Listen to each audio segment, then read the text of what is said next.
है। भारत माता की जय, वंदे मातरम। और जैसा कि आपको पता होगा, अखबारों में आपने पढ़ा होगा कि करौली में एक जगह है हथवाड़ा, और वहाँ पर एक दंगा हुआ है। और दंगा क्या हुआ है, वहाँ पे एक तरफ से हिंदुओं ने जो रैली निकाली, उस पर वहाँ पे पत्थर बरसाए गए। तो हमने इस पूरे मामले की एक डिटेल निकाली है, और डिटेल निकाल कर हम आपको ये बताएंगे कि आखिर इस समय करौली में हालत क्या है, और वहाँ की जो सरकार है राजस्थान की, वो किस तरह हिंदुओं के साथ एकदम असंवेदनशील रवैया अपना रही है। तो इस बारे में आपको हम पूरी जानकारी अपने इस लाइव में देंगे।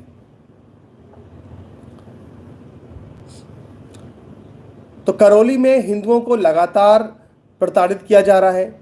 जो हिंदू छत से ऊपर बरसाए गए गुम्मों और पत्थरों से घायल हुए हैं, उन हिंदुओं को और उनके जो परिवारजन हैं, उनको गहलोत सरकार जी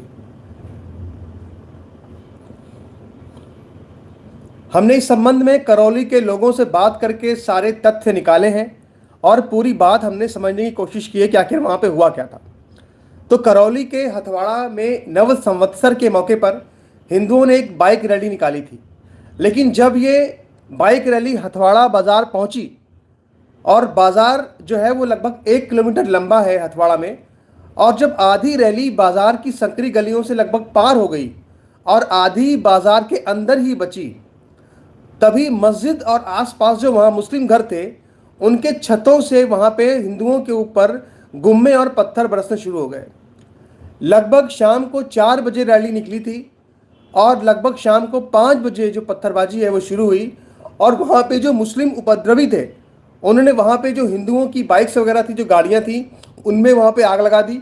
और इंडिया टीवी की मैंने एक रिपोर्ट देखी थी, और उसमें ये उन्होंने दिखाया था कि मस्जिद के सामने वहाँ पे एक मंदिर है, और उस मंदिर को भी जिहादियों ने तोड़ दिया, और उन्होंने मंदिर में भी आग लगा दी। और जहाँ पे हथवाड़ा में ये घटना हुई है दंगे की, वहाँ पे मुसलमानों की आबादी लगभग 70% हो चुकी है, और उस जगह पे अब हिंदुओं के लिए जीना बहुत दूभर मुश्किल होता जा रहा है।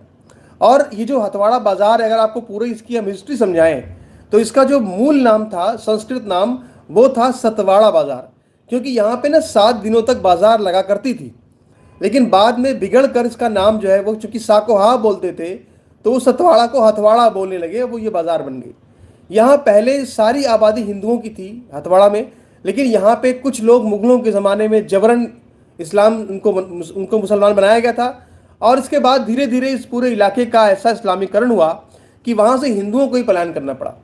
तो हमने जो करौली के लोगों से बात की, तो उन्होंने हमें जो बताया ये कि दरअसल इस जो पत्थरबाजी की साजिश थी, वो वहाँ पे जिहादियों ने पहले से ही तैयार कर ली थी।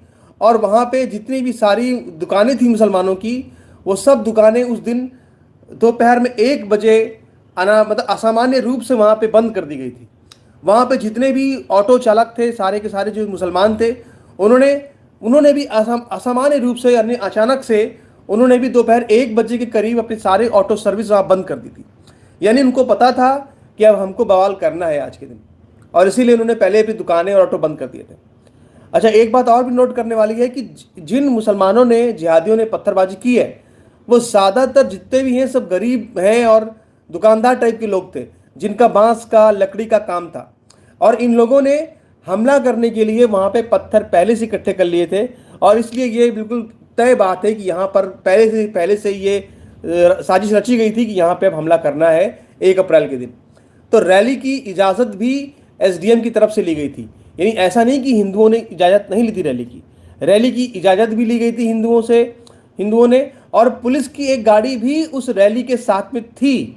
लेकिन जब पत्थर बरसने लगे, तो इसमें 4 पुलिस वाले भी घायल हुए हैं। सोचिए आप कि किसी का डर नहीं है जिहादियों को, इसमें 4 पुलिस वाले भी घायल हो गए हैं।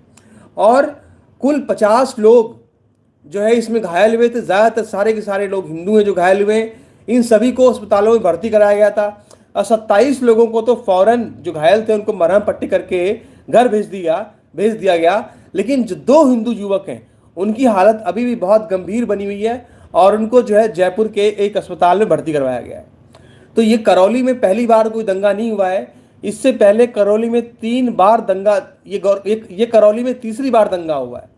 इससे पहले करौली में 3 साल पहले भी यहाँ पे जिहादियों ने दंगा किया था, और उसके भी पहले एक बार यहाँ पे तनाव फैल गया था किसी वजह से। लेकिन इस इलाके में जो जिहादी हैं, जो कि बार बार यहाँ पे दंगा करवाते हैं, उनके ऊपर आज तक कोई सख्त एक्शन नहीं लिया गया है। और सबसे जो बड़े दुख की बात यह है कि जो गहलोत सरकार का रवैया है वो हिंदुओं के बिल्कुल खिलाफ है।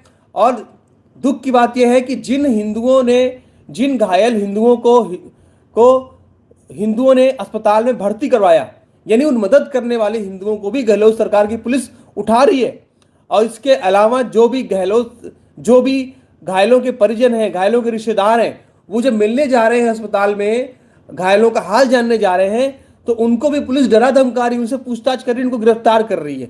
इस तरह से जो है लगातार हिंदुओं के ऊपर गहलोत सरकार जुल्म ज्यादती अभी भी कर रही है। यानी कि स्थिति वही है कि वहां पे पिटे भी हिंदू हैं और अरेस्ट भी हिंदू ही हो रहे हैं। अब गहलोत सरकार ने क्या किया है कि वहां पे थोक के भाव में जो हिंदू पक्ष के लोग हैं उनको तो गिरफ्तार कर लिया है, यानी वो पीड़ित थे फिर भी उनको गिरफ्तार कर लिया है। लेकिन जो मुसलमान हैं उनको जो गिरफ्तारियां हुई हैं वो सिर्फ दिखावे की गिरफ्तारियां हुई हैं, बस कुछ लोगों को गिरफ्तार करके मामले को रफा दफा कर दिया गया है।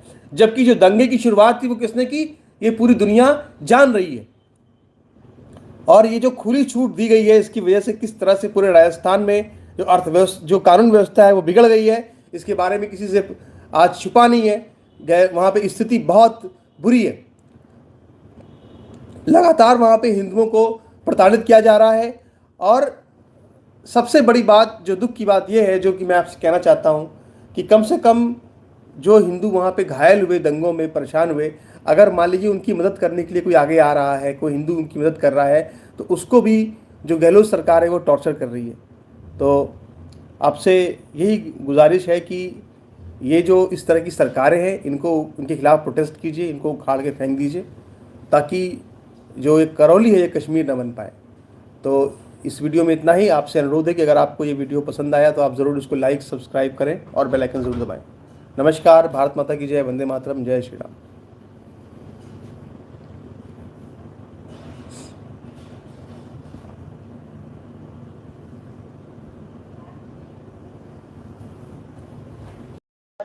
अब क्या कह सके, फोन नहीं देख रहे, बताओ कि अब तेरी बात मैं तुमसे भाई से मैंने कहा वीडियो आप भेज दो, फोन ले लो। चलिए मैंने अभी तुम्हारा फोन आप नहीं हेलो